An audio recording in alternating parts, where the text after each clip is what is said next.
KS Lakshmanarao YouTube peoples ఛానల్కి స్వాగతం తెలియజేస్తున్నాను. మీ అందరికీ కూడా హృదయపూర్వక శుభాకాంక్షలు తెలియజేస్తున్నాను. గత 2-3 రోజులుగా ఉభయ తెలుగు రాష్ట్రాల్లో కూడా ప్రొఫెసర్ నాగేశ్వరకు సంబంధించి ఆయన అరెస్ట్ చేస్తారా, అరెస్ట్ చేయరా, ఇలాంటి చర్చలన్నీ కూడా జరుగుతూ ఉన్నాయి. ఈ సందర్భంగా దీనికి సంబంధించి నా అభిప్రాయాలు తెలియజేస్తున్నాను. ఎందుకంటే ప్రొఫెసర్ నాగేశ్వర్ 2007 నుంచి 2013 దాకా ఆయన శాసనమండలి సభ్యుడిగా పీడీఎఫ్ ప్రోగ్రెసివ్ డెమోక్రటిక్ ఫ్రంట్లో ఆయన ఒక సభ్యుడిగా ఉన్నారు. నేను కూడా ఆ ఫ్రంట్లో ఒక సభ్యుడిని. ఆ రోజు 2007-13 మధ్య నేను కూడా శాసనమండలి సభ్యుడిగా ఉన్నాను. నేను శాసనమండలిలో పక్క సీట్లోనే మేము కూర్చోవడం జరిగింది. ఆ రోజున పీడీఎఫ్లో చుక్కా రామయ్య, ప్రొఫెసర్ నాగేశ్వర్, డి రామిరెడ్డి, వి బాలసుబ్రహ్మణ్యం, అలా కేఎస్ లక్ష్మణరావు అంటే నేను, జార్జి విక్టర్, ఎంఎస్ శర్మ, మేము 7 సభ్యులుగా ఉండేవాడు.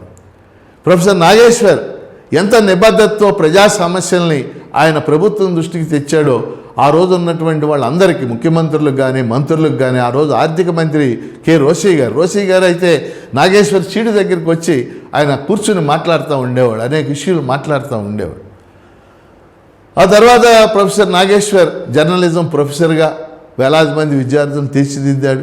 అలాగే 2016లో ఆయన సోషల్ మీడియాలో ముఖ్యంగా యూట్యూబ్ ఛానల్ ప్రారంభించాడు. అంటే దాదాపు 10 ఏళ్ళు ఈరోజు యూట్యూబ్ ఛానల్ ఆయన బహుశా తెలుగు రాష్ట్రాల్లో యూట్యూబ్ ఛానల్ ఎక్కువ కాలం నుంచి కొనసాగుతున్న వ్యక్తుల్లో నాగేశ్వర్ ఒకరు. మరి వేలాది వీడియోస్ ఆయన అనేక సమకాలీన అంశాల మీద, అంతర్జాతీయ రాజకీయాల మీద, మన రాష్ట్ర రాజకీయాల మీద, రాష్ట్రం విడిపోవడం గురించి, ఆ రాష్ట్ర అభివృద్ధి గురించి వేలాది వీడియోల్ని ఆయన చేయటం మన అందరికీ తెలిసినటువంటి విషయం. అనేక మంది రాజకీయ నాయకులు కూడా ఆయనతో తరచుగా మాట్లాడుతూ ఉంటారు. అటువంటి వ్యక్తి ఆయన. నాకు ప్రత్యేకంగా వ్యక్తిగతంగా నాకు మిత్రుడైన, వ్యక్తిగతంగా మేము అనేక విషయాలు చర్చించుకుంటూ ఉంటాం అనేది కూడా మీకు తెలియజేస్తూ ఉన్నాను. ఇటువంటి సమయంలో నాగేశ్వర్ ఇటీవల ఒక టీవీ ఛానల్ చర్చాగోష్ఠి సందర్భంగా కొన్ని రాజకీయ వ్యాఖ్యానాలు చేశాడు. అవి జరగని వ్యాఖ్యానాలు చేశారు అని చెప్పారు, ఆరోపణలు వచ్చింది. వెంటనే ప్రొఫెసర్ నాగేశ్వర్ స్పందించి తన మాటలను ఉపసంహరించుకుంటున్నానని ప్రకటించాడు. అక్కడితో ఆ సమస్య పరిష్కారం. ఎందుకంటే ఆయనే అన్నాడు అని చెప్పిన ఆయనే నా మాటలను ఉపసంహరించుకుంటున్నాను అని చెప్పాడు. అక్కడితో అది ఎండ్ అయిపోవాలి. కానీ అది ఫర్దర్గా కంటిన్యూ అయ్యి ఆయన మీద అనేక పోలీస్ స్టేషన్లో కేసులు పెట్టడం, ఆయన అరెస్ట్ అవుతారేమో అని చెప్పేసి తీసుకురావటం. ఇక్కడ 2-3 విషయాలు మీతో నేను ప్రస్తావించదలుచుకున్నాను. మొదటి విషయం ఏంటంటే, ఒకవేళ ఇలాంటి విషయాలు రాజకీయ వ్యాఖ్యానాలు ఇవి చేసినప్పుడు అవతల వారికి అభ్యంతరం ఉంటే కేసులు పెట్టడం, భయపెట్టడం, లేకపోతే ఇది చేయటం, అరెస్టులు చేయిస్తామంటాం, ఇది కరెక్ట్ పద్ధతి కాదు. ఇది ప్రజాస్వామ్య పద్ధతి కూడా కాదు.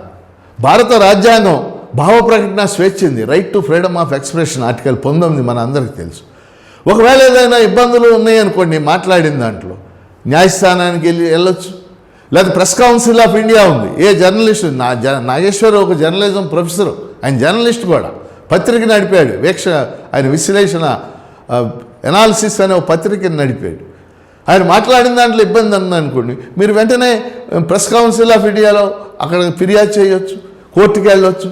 కానీ బెదిరించడం అనేది కరెక్ట్ కాదు. ఎందుకంటే ఇంకొకరు మాట్లాడాలంటే భయపడేటట్టు చేస్తామన్న పద్ధతిలో ఈ బెదిరింపులు ఉంటుంది.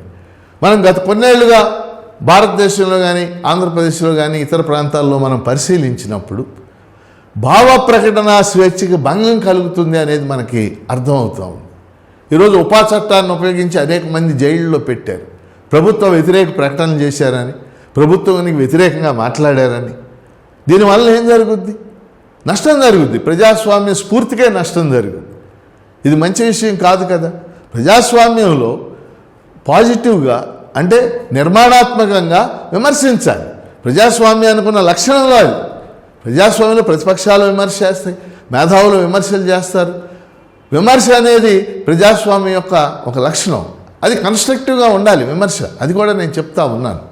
అందుకని ఈరోజు ప్రొఫెసర్ నాగేశ్వర్ మీద కేసులు పెట్టడం, బెదిరించడం, నీ చంపేస్తానంటాం, సోషల్ మీడియాలో పోస్టింగ్లు పెట్టడం, వల్గర్ లాంగ్వేజ్తో విమర్శించడం, ఇది సబబా?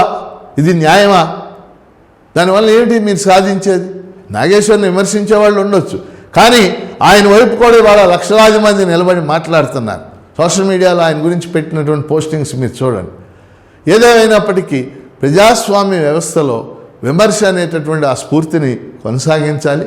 భయపెట్టడాలు ఇవి సరైనటువంటి పద్ధతి కాదు. అందుకని ప్రొఫెసర్ నాగేశ్వర్కి మనం సంపూర్ణ మద్దతు తెలియచేయాల్సినటువంటి అవసరం ఉంది. ఆయన నిర్భయంగా ఆయన చెప్పదలుచుకుంది చెప్పేటటువంటి వాతావరణం సమాజంలో ఉండాలని చెప్పేసి మనందరం కోరుకుందాం.